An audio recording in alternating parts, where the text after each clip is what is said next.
باللہ من الشیطان اللعین الرجیم بسم اللہ الرحمن الرحیم وصلی اللہ علی محمد وآل بیتہ الطیبین الطاہرین المعصومین۔ بارگاہ ملکوتی امیر المومنین صلوات اللہ وسلام علیہ سے سلسلہ گفتگو فاطمہ در مصادر اہل سنت میں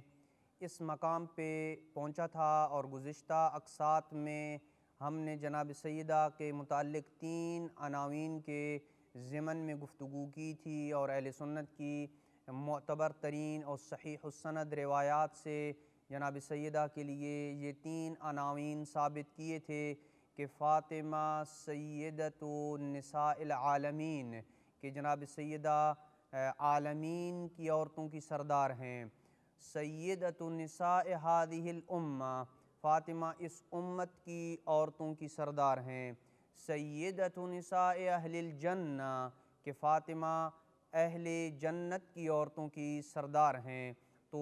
یہاں پہ ہم نے یہ سوال اٹھایا تھا کہ ان سب احادیث میں سیدہ کا معنی کیا ہے؟ تو عرض یہ ہے کہ زبان عربی میں لفظ سید چند مختلف معنوں میں استعمال ہوتا ہے۔ بسا اوقات معاشرے میں اپنی قوم یا قبیلے کے بڑے کو، یعنی کبیر القوم کو بھی سید کہا جاتا ہے۔ تو کبھی اس سے مراد سیاسی اعتبار سے جس شخص کے پاس کوئی عہدہ یا منصب ہوتا ہے اسے بھی سید کہہ کے پکارا جاتا ہے، جیسے سیادت الرئیس یعنی صدر مملکت، اس طرح اس کا ایک سیادت الرئیس یعنی صدر مملکت۔ اسی طرح اس کا ایک اور معنی یعنی جسے نسبی سیادت بھی کہتے ہیں وہ بھی مراد ہے، یعنی وہ افراد کے جن کا سلسلہ نسب باپ کی جانب سے حضرت ہاشم کے ساتھ ملتا ہو اسے بھی سید کہا جا سکتا ہے، کہتے ہیں اسے۔ لیکن ان تمام احادیث میں جناب فاطمہ کو سیدہ کے خطاب سے نوازا گیا، وہاں ان تینوں بیان کردہ معانی میں سے کوئی بھی معنی مراد نہیں ہے۔ یعنی اگر فاطمہ کو سیدہ کہا جاتا ہے تو اس سے نہ تو سیاسی سیادت مراد ہے کہ جناب سیدہ کے پاس کوئی سیاسی منصب تھا، اور نہ ہی یہ مراد ہے کہ جناب فاطمہ الزہرا اپنے قبیلے یا قوم کی سرداری ان کے پاس تھی، اور نہ ہی نسبی سیادت مراد ہے، اگرچہ جناب فاطمہ الزہرا سلام اللہ علیہا نسبی سیادت کی مرکز ہیں، یعنی نسبی اعتبار سے جناب نسب کے اعتبار سے جناب فاطمہ الزہرا سیدہ ہیں، سید ہیں، چونکہ ان کا سلسلہ باپ کی طرف سے رسول خدا کی طرف سے جناب ہاشم تک پہنچتا ہے۔ لیکن احادیث میں ان تینوں معنی میں سے کوئی بھی معنی مراد نہیں ہے۔ کیوں مراد نہیں ہے؟ کیونکہ یہ ایک ایسا خاص معنی ہے جس کی طرف رسول اکرم صلی اللہ علیہ وسلم نے ان احادیث میں جس معنی کی طرف اشارہ کیا ہے، اور وہ معنی سید ہونے کا یہ ہے کہ خدا نے فقط اپنے چند برگزیدہ افراد ہی کے ساتھ اس معنی کو خاص کیا ہے۔ جس معنی کو بیان کر رہا ہوں ہر کوئی سید نہیں ہو سکتا ہے اس معنی میں جس کو بیان کر رہا ہوں، وہ یہ ہے کہ سید وہ ہے جو کمالات و فضائل اور قرب الہی کی اس منزل کے اوپر فائز ہو جہاں پہ کوئی دوسرا انسان نہ پہنچ پایا ہو۔ جیسے کہ اس کی مثال کے ساتھ اس کو واضح کروں کہ جیسے ہم کہتے ہیں کہ اولو العزم انبیاء کو سادت الانبیاء کہا جاتا ہے، تو اس سے مراد یہ نہیں ہے کہ ان کے پاس کوئی سیاسی عہدہ تھا، یا وہ اپنے قبیلے کے سردار تھے، یا نسب کے اعتبار سے وہ سید تھے، بلکہ مراد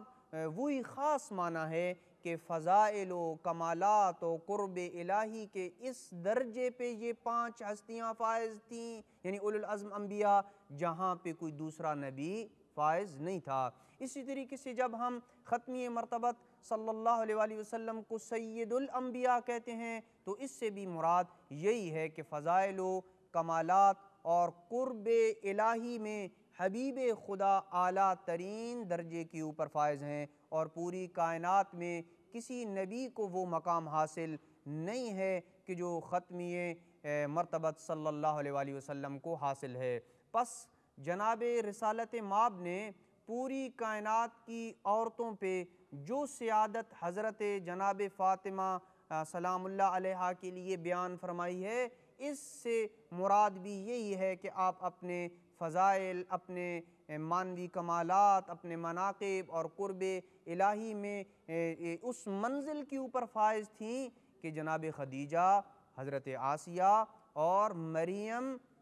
اس منزل کے اوپر فائز نہیں ہیں۔ جب جناب مریم، جناب خدیجہ، جناب آسیہ جو باقی کائنات کی عورتوں کے اوپر سردار ہیں، وہ حضرت فاطمہ الزہرا کی برابری نہیں کر سکتی ہیں، ان کمالات کے اوپر جب یہ ہستیاں فائز نہیں ہیں تو پھر کائنات کی عام خواتین کا تو جناب سیدہ کے ساتھ کوئی مقابلہ اور کوئی مقائسہ ہی نہیں ہے۔ یعنی خلاصہ کلام یہ ہے کہ جب جناب سیدہ ان تین ہستیوں خدیجہ، آسیہ اور مریم کی سیدہ سردار ہیں، تو پھر کائنات کی کسی عام خاتون کے ساتھ، چاہے وہ ازواج نبی خدا میں ہی سے کیوں نہ ہو، ازواج نبی کرام کا مقام اپنی جگہ پہ ہے، لیکن جن احادیث کو ہم اہل سنت کے معتبر مصادر سے بیان کر رہے ہیں، ان کی روشنی میں جناب فاطمہ الزہرا سلام اللہ علیہا خدیجہ کی بھی سیدہ ہیں، آسیہ کی بھی سیدہ ہیں اور مریم کی بھی سیدہ ہیں۔ جب ان تین کی سیدہ ہیں تو پھر کائنات کی باقی دیگر خواتین کی اوپر بطریق اولا سیدہ قرار پائیں گی۔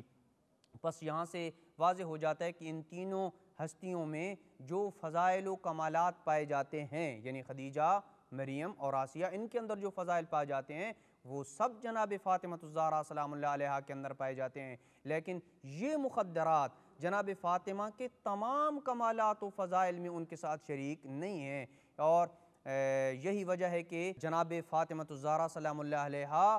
کی ان سب کے اوپر سیادت کا یہی معنی ہے کہ ان تمام کے اندر وہ فضائل نہیں ہیں کہ جو جناب فاطمہ الزہرا کے اندر ہیں، اور جناب فاطمہ کے اندر ہر وہ فضیلت ہے جو ان کے اندر موجود ہے، اور یہی جناب سیدہ کی سیادت کا معنی ہے۔ یہاں تک دو باتیں ثابت ہو جاتی ہیں جن کا کوئی صاحب عقل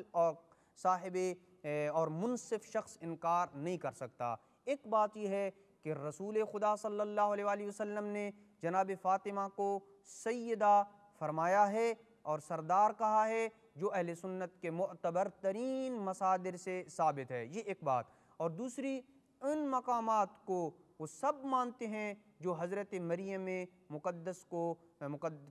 خداوند عالم کی ذات نے عطا فرمائے تھے، جن میں جناب مریم کا استفاء، جناب مریم کا طاہرہ ہونا، ان کی نسل سے معصوم کا ہونا اور دیگر مقامات ہیں۔ تو ان دو باتوں میں سے ایک واضح نتیجہ سامنے آتا ہے کہ جب جناب مریم میں ان تمام تر فضائل و کمالات کے ہونے کے باوجود اللہ نے اپنے رسول کی زبانی حضرت فاطمہ الزہرا سلام اللہ علیہا کو سیدۃ نساء العالمین قرار دیا ہے، تو اس کا نتیجہ یہی بنتا ہے کہ آپ میں یہ سب صفات بدرجہ اتم پائی جاتی ہیں، اور ان کے علاوہ بھی ایسے فضائل اور کمالات اور قرب الہی